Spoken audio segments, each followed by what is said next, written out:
There's the little dude. First one, egg number one.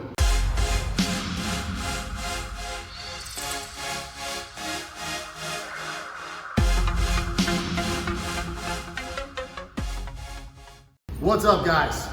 So we were gonna wait one more day to do this, but I went to check on these eggs today, and wouldn't you know it, day number 89, one of them pipped out. So I always like to wait until at least one snake pips its way out of the egg. What does that mean? That means the snake naturally cut the egg on its own and came out. Why do I like to do that? That lets me know that they are ready, right? A lot of guys will cut eggs at 60, 70, 80 days. Totally their call. This is just the way I like to do things. I have cut clutches earlier than this before, and I've had some bad results, so that's why I do it this way. Anyways, so these are the Muerta eggs. Muerta is our pied tiger that is past het anery. We bred her to King, which is our purple snow jaguar. Now, why does this matter? It matters because if Muerta is het anery, it means there could possibly be an anery jaguar in this clutch. Now, that said, we did the egg pulling video, and a lot of the eggs that we ended up pulling weren't good. As a matter of fact, when it came down to it, only 3 of the eggs were actually good. Now, I know some of you guys were like, oh, you're rolling the eggs around. I promise you that had nothing to do with it. Literally, we lost all of the eggs that weren't good within the first 3 days. They just weren't fertile eggs. So, and there you go. There's the little dude. First one, egg number one. And he pipped his head all the way out, he or she, I don't know yet. But that's gonna be the one that I start with here, guys. So I'm gonna pick this egg up. And this is all, you're gonna see all the goo and stuff coming out of it. Now, I gotta be really, really careful with this, right? Because I know that he's in there and I don't wanna cut him or hurt him. So I'm just gonna very, very gingerly flick this edge to open this up.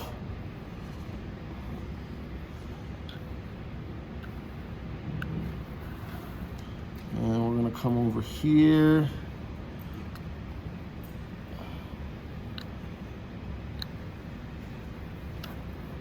Yep, there we go.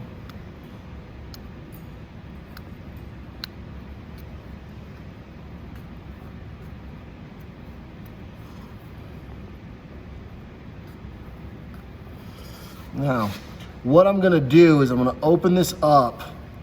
I'm not gonna pull him out of here yet, so I'm gonna slide all that down, all those veins. I don't know if he has absorbed all of his egg yolk yet or not. And if he hasn't, I don't wanna pull him out of here yet. Why don't I wanna pull him out of here yet? If he hasn't absorbed all of his egg yolk, I don't wanna pull him out of here because it means he's still got nutrients and stuff in this egg that he can get. So there's his tail. I want to make sure. So I'm pretty sure that's a jag. That's a jag tiger. That's pretty dope. So that's a jag tiger. That's what we got. And let me see. Where's your egg yolk, buddy? Oh. Okay. So no, he still has his egg yolk. I'm not gonna. So you can see that right there. See that? That's like his umbilical cord. Now, what I wanted to make sure was he didn't have it wrapped around him, he or she. So I'm gonna let him go back in there. He'll suck himself right back into the egg. He or she, we don't know yet, we'll see. And then I'm just gonna open this up a little bit more so that it's got a nice little area to come out and sit in. So what we worry about sometimes is babies drowning in the egg. And how can that happen? Well, it can happen if they don't have their egg tooth, which some of them are born without egg teeth. I've seen it happen. But if they're born without an egg tooth, they can't cut the egg open. So he already knows, he or she already knows where to go, but I bet you he'll pop his head back out here in a second. What I also don't want to happen is him to get tangled. So here we go. So here's the fun part, right? This is the cool part. So I've had people ask me how I cut eggs and keep it so clean. The way I was taught to do it was like this. So I take and I squeeze, you can see the egg's kind of deflated. I take and I squeeze right here, and I just get just the tip of the X-Acto knife, just like that. So that the knife is not actually going all the way in. See what I'm saying? I'm coming all the way down, and this is how I was taught to do it, and it's been pretty effective for me. Yeah, that little guy's coming out really well. Egg number 1. So, see, what I don't want to do is cut veins. So when I start seeing blood like that, that's when it's time to back off. And there's another one right there, and it is another jag tiger. I see his little head. So all I'm doing right now is I'm popping their sack and just making sure he's alive, which it is.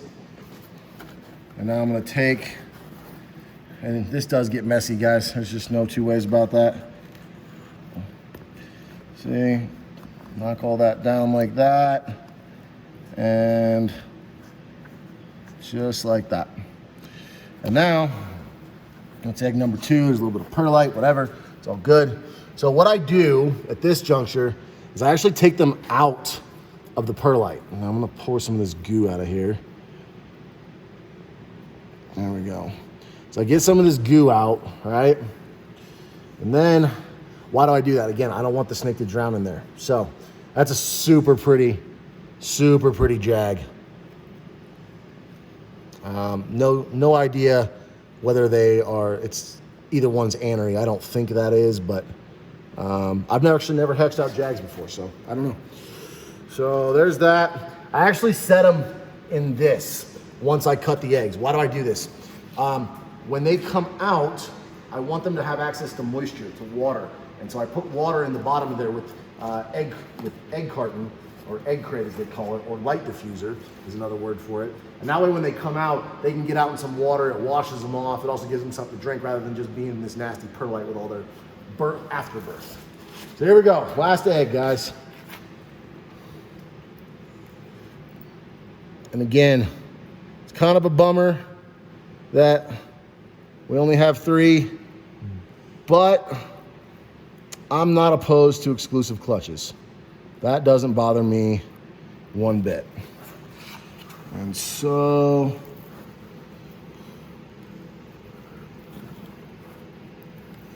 here we go. So I just scrape all that down. Again, that's just veins.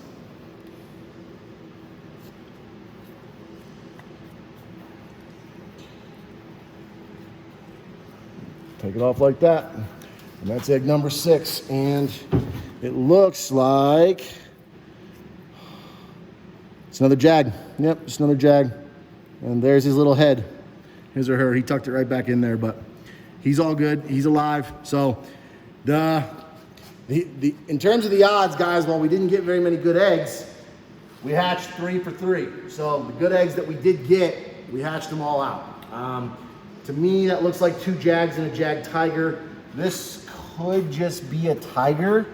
I'm honestly not totally sure yet. And again, I've never hatched out jag tigers, so I don't know. But that might just be a tiger. So those are definitely jags. But it's gonna take a little bit before we know whether any of those guys are anery or not. That I'm almost positive is not. These 2 definitely have a difference in them. So definitely something unique going on there. No matter what, all 3 of these babies, so these 2 are definitely jags, whether this is a tiger or a jag tiger, all 3 of these babies are at the minimum triple het, albino, pied, and anery. And that's because the dad was a visual purple snow, so he was visual albino, visual anery in one, and obviously mom's a visual pied. So at a minimum, we have jags that are triple het, albino, pied, and anery, which I don't know if anybody's ever done that yet. Let me know. Anyways, guys, that's what we got for today. Thank you very much.